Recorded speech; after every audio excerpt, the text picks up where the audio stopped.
may be surprised that I'm posting another video because it's Saturday and I just posted yesterday.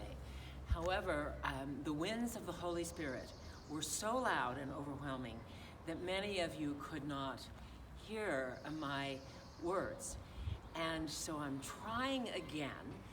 This is a new experience for me in terms of posting something. So I am now sitting on the steps of the cantor.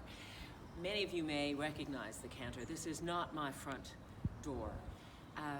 But I'm sitting on the steps of the counter because this spot reminds me of porches. And I want to share with you some experiences of the sacredness of front porches that I've had just in the last few days.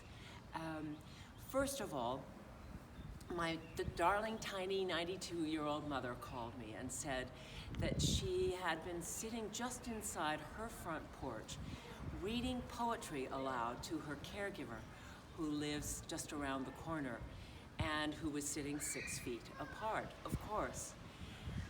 I thought that was glorious, imagining her sitting there reading aloud. And the other, of course, is the opportunity to drop off all sorts of contributions and supplies on people's front porches.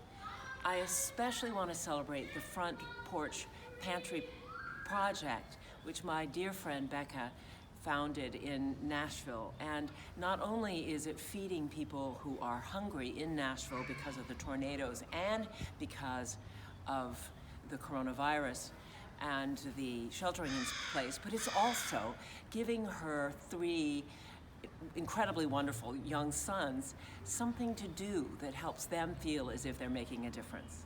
And the third example is around the corner. We were walking just a few days ago, and my friend Megan lives in a house with a front porch, and she had put a circle of chairs 6 feet apart and was offering cocktail hour to friends and neighbors.